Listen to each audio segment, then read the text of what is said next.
Let's start the second part of this tutorial series regarding XRP and paper wallets with viewing the beautiful XRP ledger live data. Before I'm going to jump right into this episode, I'm going to mention this is not a financial advice, nor am I responsible for any mistakes. I also do not provide any warranty for my scripts linked in the video description below. Having said that, let's jump right into this second episode. This episode is the real deal. It's about payments, how to prepare your payments offline using your secret, how to sign them, and after that, how to submit them. Of course, this does need some requirements. You need an activated address with your secret. You need a valid destination. Where do you want to send your XRP? And of course, you need funds, XRP. If you don't have one of those things ready, make sure to check out the first part of this tutorial series regarding XRP and how to create your own address key pairs. Fulfilling these requirements? Awesome! Let's start by preparing your payment, also called signing. So what do you need to prepare your payment? Basically, you need all those things listed below. After explaining those terms, I'm going to make a real live example using the XRPL live data network.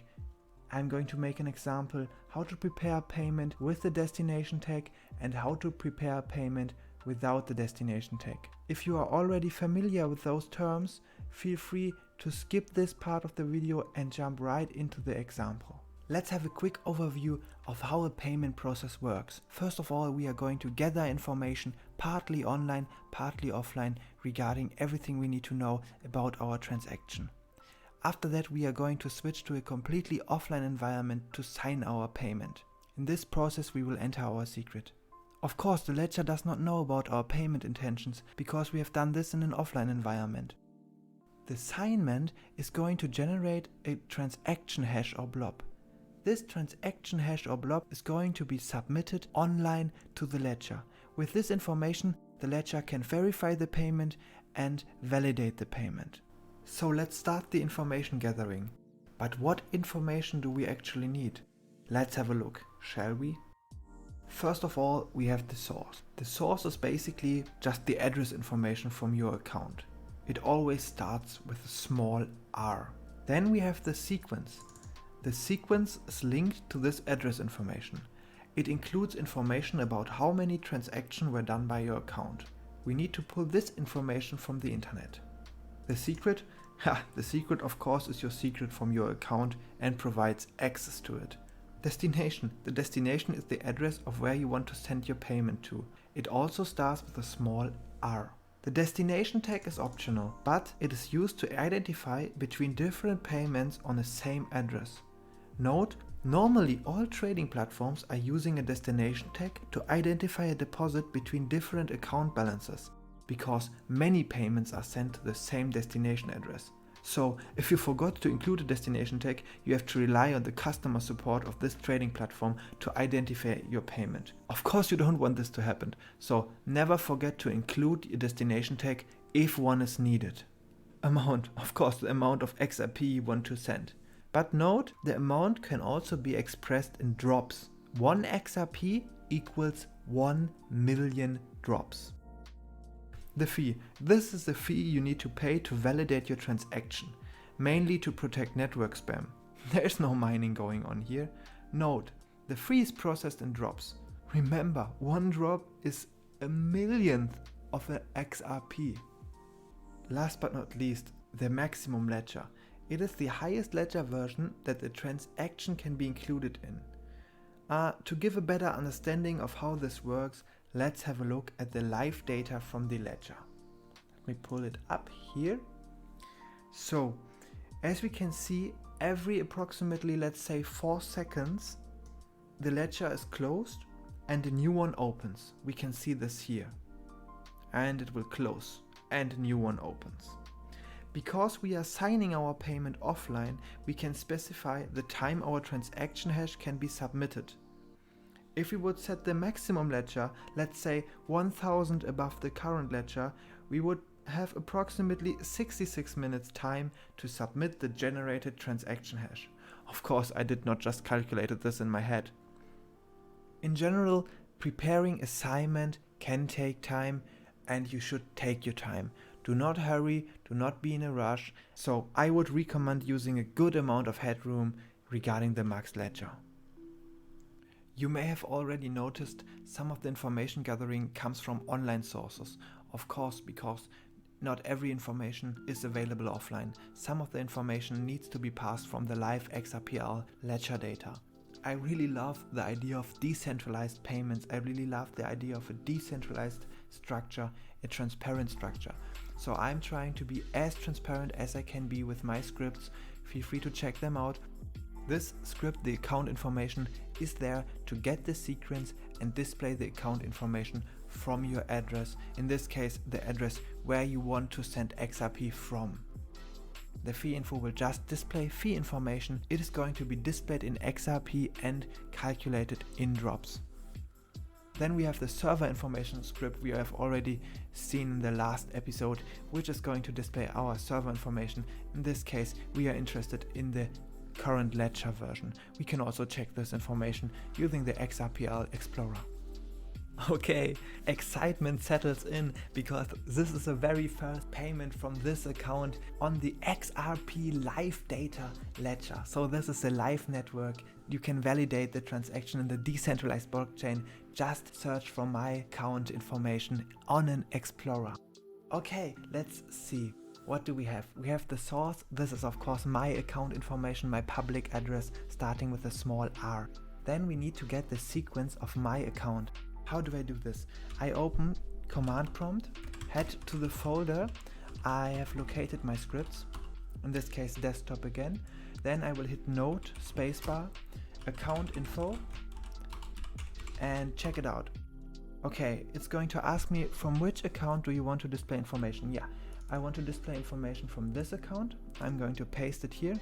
By the way, you can quick paste by pressing the right mouse button. Let's hit enter. We are connected, nice to know.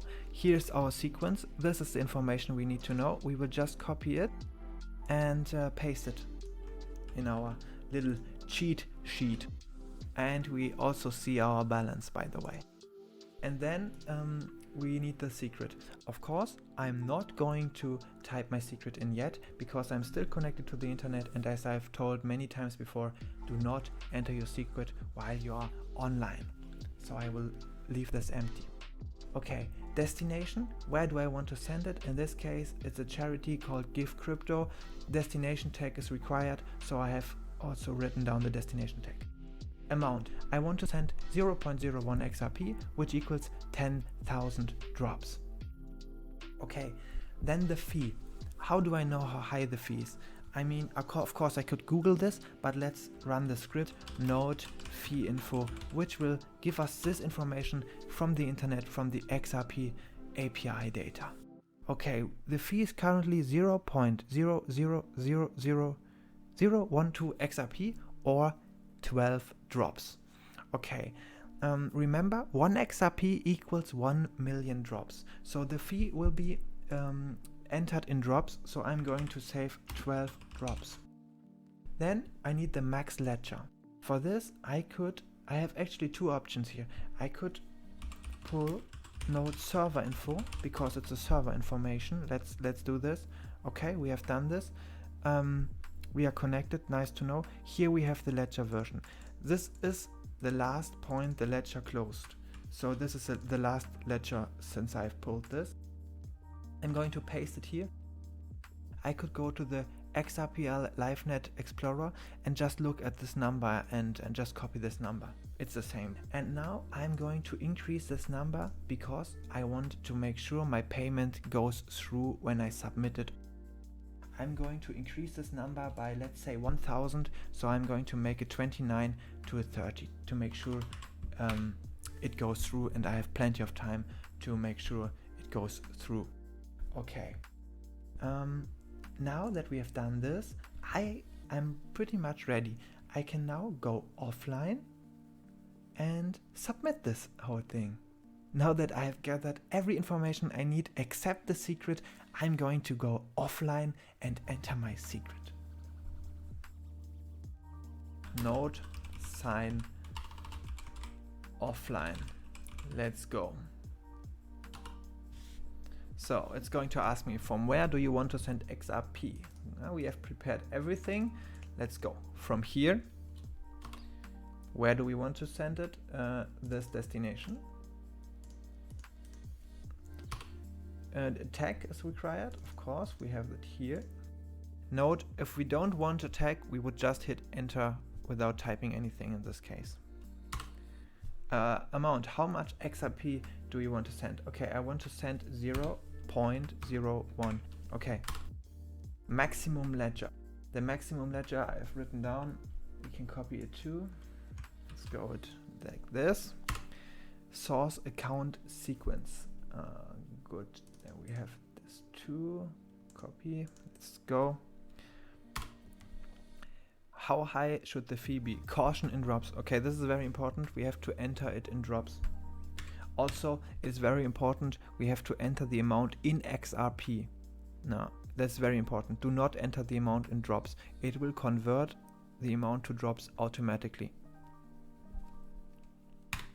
Source account secret. So we will copy our secret. It's here. Of course, you can't see the secret because I'm going to blur it out for obviously reasons, right? Obviously reason. Okay, I'm going to get a summing up the payment details. That's very good. I will see everything again. I can now double check. Okay, sender is right. Receiver is right. Yeah, seems good. Destination tag, amount, fee, maximum ledger. Yeah, looks good, looks good. I'm sure I am going to take full responsibility on this transaction for my own. So I know there's no warranty. Let's head yes.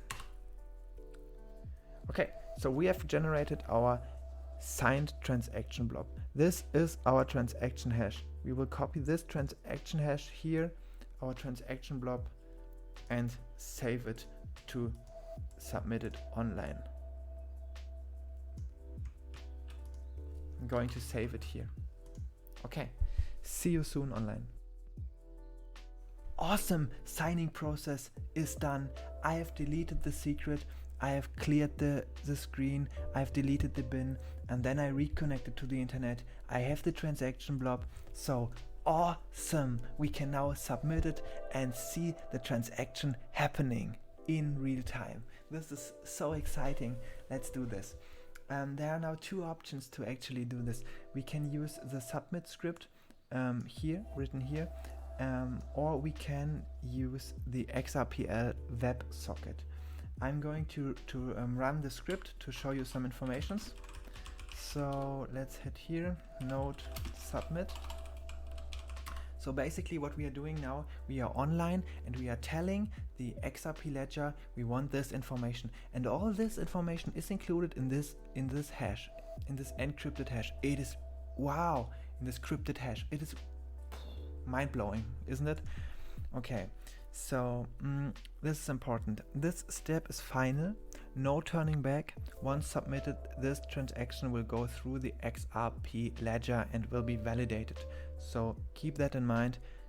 There's no turning back. So I would recommend, if you are not sure, I would really recommend double checking everything in the process. I would highly recommend sending small amounts first, bigger amounts if it works, just to make sure you're not losing any transactions, any funds. Okay, so I could submit it by pasting this hash here, but as I've learned from simple XRP tools that this is not the safest way to do, because it's the same machine I've just generated this blob. For example, if you would use this script on another machine, it would be safer. You could copy this hash and paste it on another machine and submit it online. So I'm going to use the second method. The second method is the WebSocket API tool. Again, link in the description below. So we want to submit, and we want to submit a transaction blob. We are going to double click delete this transaction blob because we want to submit our transaction blob. I'm going to use my cheat sheet here. Let's copy this and let's paste it here. So, are you ready? Let's do this.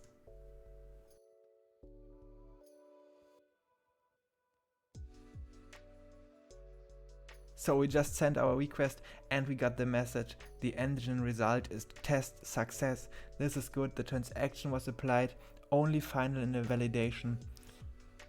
Okay, let's have a look. I'm really excited to know if this transaction went through.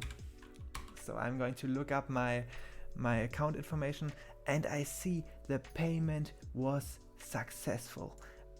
All right, the second example. I'm going to fast forward a little bit because it's basically the same and I will stop when there's a difference. So, see you soon.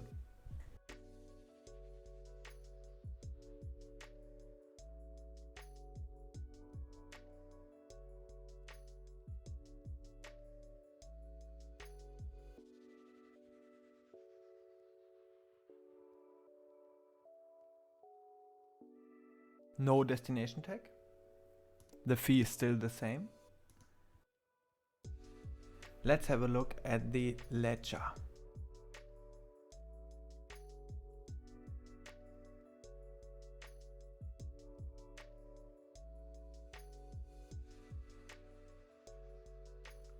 Going to go offline. Okay, back again. I've gathered every information. I'm currently offline. I have entered the secret into the cheat sheet. The only difference here is I'm going to donate to the Internet Archive, and here is no destination tag required. No destination tag was given. So let's do a transaction without destination tag, shall we? Let's do this. So as before, I'm going to use the sign offline method, the script. It's going to ask me everything. I want to send it from here. Yes. I want to send it to the Internet Archive address. It's this one. No, I don't have a destination tag. I'm just gonna hit enter. How much do I want to send? 0.01 XRP. The maximum ledger is this. Again, a little bit over the top, but it's fine for me because better have a little bit more time than be stressed. The account sequence. Okay, we have got this data. How high should the fee be? Yeah, it drops 12 drops. Okay, let's enter the secret.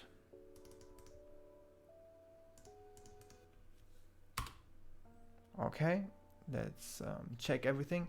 Again, double check everything. So here I get the information, destination tag none or format wrong. Of course it's none, I have entered none. So this is a transaction without destination tag.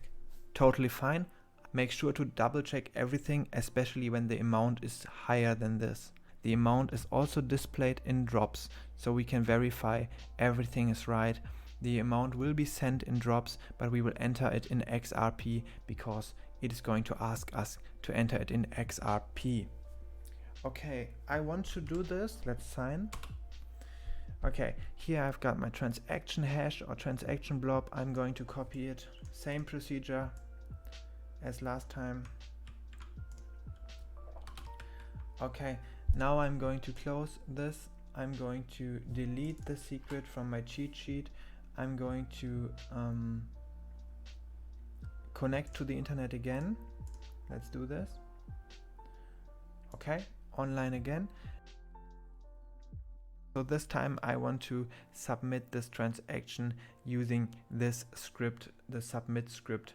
So let's check this out. Copy the transaction blob, paste it in here, and let's see what happens. We are online because we need to be online for this process, and let's get our transaction verified. So okay, we have a lot of information here. What is important is the engine result. It is test success, which means the transaction was applied. Also note, it's not completely final, it's only final in a validated ledger. We can check this up again. We will just have to look up for our for our account. I'm going to search for the account and let's see. Boom! That's it. Instant. It's instant payment there. Okay, let us end this video as we have started it, viewing the beautiful XRP Ledger live data. In this video you have learned what a payment process looks like, how to gather the necessary information you need, how to sign the payment in a secure and offline environment, and after that using the generated transaction hash to submit the payment to the XRP Ledger live system. I really hope you find this information useful. Please feel free to add any information in the comments below. I really enjoy the positivity in this community as much as I enjoy the transparency of this decentralized XRP Ledger system. For the next episode, I have planned to introduce you to the test net of the XRP Ledger. I am really excited to meet some of you guys in the XRP Ledger test network. As I am going to go, feel free to watch the ledger close. See you in the next video.